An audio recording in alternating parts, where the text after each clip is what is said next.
오늘 말씀해 보면 이 예루살렘 성이 함락된 지 한 달 후에 이 느부갓네살 왕의 그 신복인 시위대장 느부사라단이 이제 입성을 하게 됩니다. 느부사라단은 이스라엘이 다시는 반역할 수 없도록 성전을 비롯한 이 예루살렘의 주요 모든 건물들은 다 불태워 버렸습니다. 이것은 도시의 기능을 완전히 마비시키겠다라는 그런 의도였고요. 또한 동시에 이스라엘 외에도 이 바벨론의 주권에 이제 반역하는 자들, 대항하는 자들을 향한 그 어떤 일종의 경고의 메시지와 같은 의미를 두고 있었습니다. 그래서 이 잔혹한 그런 모습들을 보였습니다. 또 이외에도 이스라엘 성전의 도구들과 이 감나가는 물건들은 모두 다 가져다가 이제 바벨론으로 끌고 갔습니다. 이 가지고 간 모든 기구와 노새가 얼마나 많았는지 16절에 보니까요, 그 무게를 헤아릴 수 없었다. 그 정도로 많은 것들을 가지고 갔습니다. 이뿐만이 아니라 이 바벨론 사람들은 이 유다 사람들을 다 이 바벨론으로 끌고 갔습니다.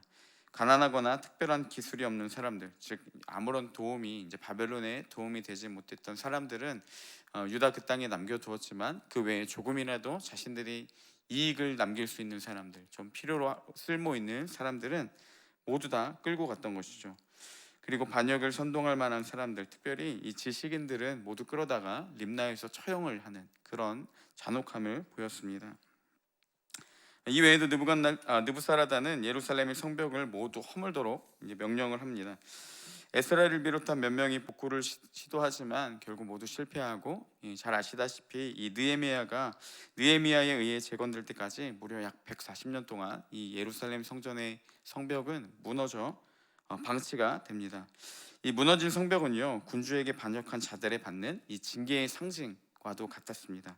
결국 이렇게 볼 수 있습니다. 이스라엘의 성벽이 무너졌던 것은 하나님의 뜻에 거역하며 반역한 그들의 대가였다라고 볼 수 있습니다. 다윗 왕과 솔로몬 때에 누렸던 이스라엘의 모든 위상들은 다 무너지게 되었고, 그때 이뤘던 그 아름다운 건축물과 업적들, 그리고 그들의 위상들은 이제 모두 다 무너지고 말았습니다. 결국 이스라엘은 폐허가 되었고 사람들에게는 비웃음과 조롱거리만 될 뿐이었습니다. 이처럼 처참한 비참한 이스라엘의 모습은 하나님을 떠난 자들, 그리고 하나님께 불순종한 자들의 모습들을 잘 보여주고 있습니다. 오늘 말씀의 이스라엘의 이 모습들을 묵상하면서요, 좀 한국 교회와도 좀 많은 비슷한 모습들을 보게 되었습니다. 여러분 아시다시피 일본에게 나라를 빼앗긴 후에 한국은 굉장히 어려운 시간들을 겪고 있었습니다. 많은 사람들이 소망을 잃은 채 살아가고, 또 여러 가지 어려움으로 굉장히 힘든 시기를 보냈습니다. 그때 우리 한국 사람들, 나라를 빼앗긴 이 민족의 아픔을 함께 나눴던 것이 선교사님들을 통한 교회였습니다.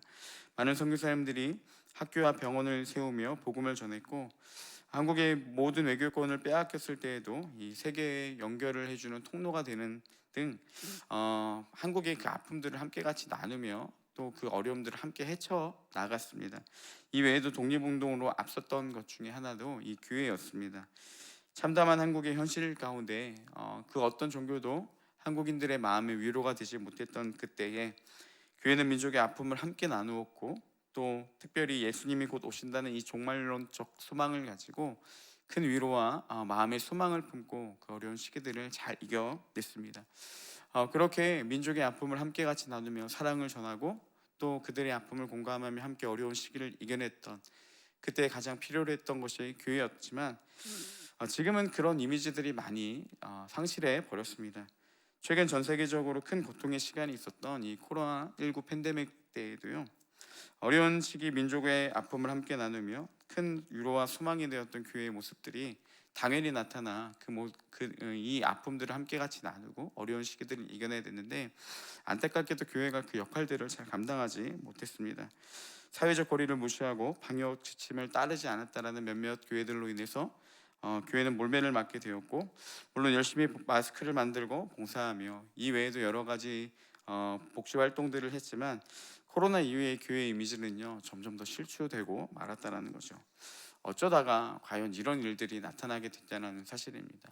한때 아름다운 위상을 펼쳤던 그런 교회들의 모습들이, 그리고 이스라엘의 모습들이 한순간에 이렇게 비참한 상태로 왜 그렇게 되었냐라는 사실입니다. 사실 교회가 이미지가 추락한 것에 대해서는 저희도 뭐 억울한 점이 많이 있습니다.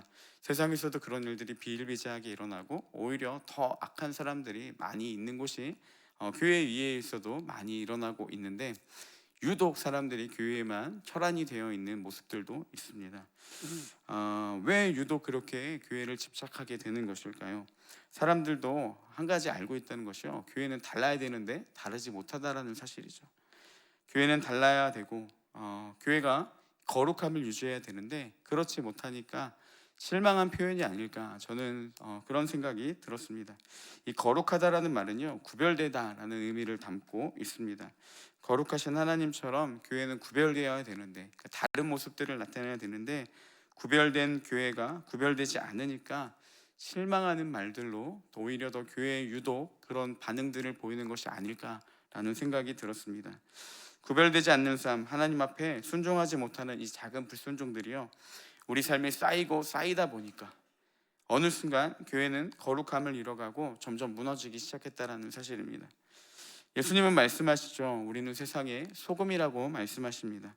소금은 맛을 내는 역할이 있는데, 만약 그 소금이 맛을 잃게 되면, 그 역할들을 감당하지 못한다면 아무 쓸모가 없는 상태가 된다라고 경고하시죠. 그리고 그래서 그런 소금들, 맛을 잃고 역할을 감당하지 못하는 소금은 밖에 버려지게 되고 사람들에게 밟힐 뿐이다 라고 말씀해 주십니다.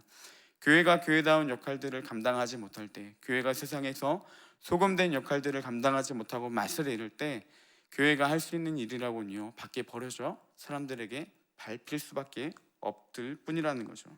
결국 사람들의 비웃음과 조롱거리에 불과하다라는 사실입니다.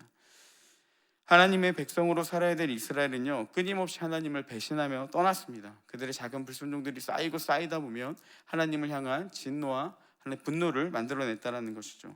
하나님의 말씀을 버리고 그들은 가나안의 생활 양식, 이방신들의 생활 양식을 따라 행했습니다. 지금으로 말하면 성경의 가르침을 버리고요, 성경과의 가르침처럼 구별된 삶을 버리고 세상의 이치와 가치관들을 따라 살았다는 거죠. 세상이 추구하는 성공들을 추구하고 세상이 말하는 풍요로운 삶들을 따랐을 뿐입니다. 하나님은 그런 그들을 향해 끊임없는 수많은 기회를 주시고 그들을 다시 돌이키기를 원하셨지만, 이스라엘은 잠깐의 돌이킴은 있을지 모르겠지만 여전히 하나님 앞에 불순종하는 모습들을 보였습니다. 다른 나라들을 통해 그들을 치시며 하나님은 그들에게 회개를 요구하셨을 때, 그들은 문제를 해결하기 위해서만 하나님을 찾고 여전히 하나님을 떠나는 모습들을 보였다는 것이죠. 오히려 하나님의 오래 참음, 이 자비하심을 이용해서 그들은 더욱더 악해져만 가는 것들을 볼 수가 있습니다. 결국 하나님의 이 진노가 쌓이고 하나님은 이스라엘을 심판하기에 이릅니다. 하나님을 떠난 이스라엘의 최후, 성벽이 무너지고 모든 사람들에게 조롱거리가 되며 그들의 위상들은 모두 무너지는 이 비참한 일들이 그들에게 나타나고 바벨론에게 잡히고 모든 것들이 다 끌려나가는 그런 처참한 상태가 되었다라는 사실입니다. 이스라엘의 모든 고통은 하나님을 떠났기 때문에, 하나님 앞에 불순종했기 때문에 일어난 일들이었습니다. 어쩌면 그들도 자신들의 상태를 알았을 겁니다. 하나님을 찾아 많은 구원도 맛보았고 또 하나님을 떠나는 것이 문제라는 것도 알았겠죠.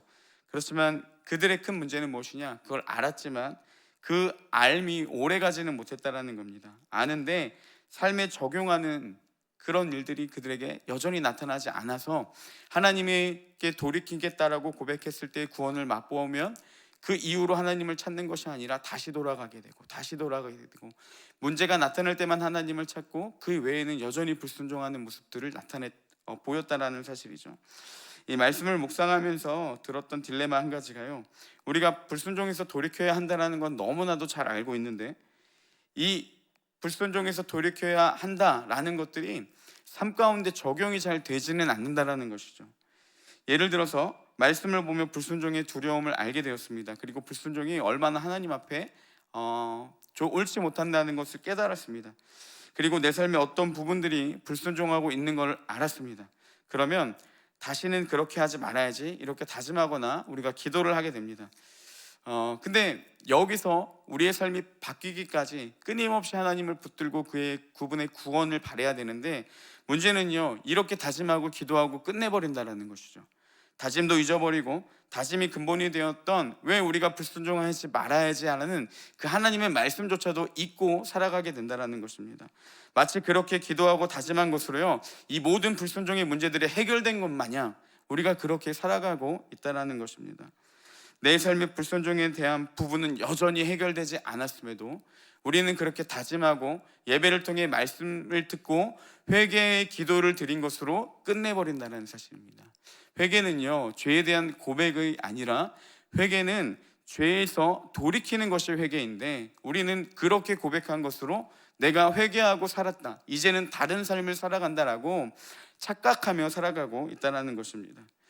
하나님의 말씀을 따르지 않는 내 삶의 모습들, 어긋난 삶의 모습들이 있다면 우리는 하나님 안에서 꼭 고침을 받아야 한다는 사실입니다.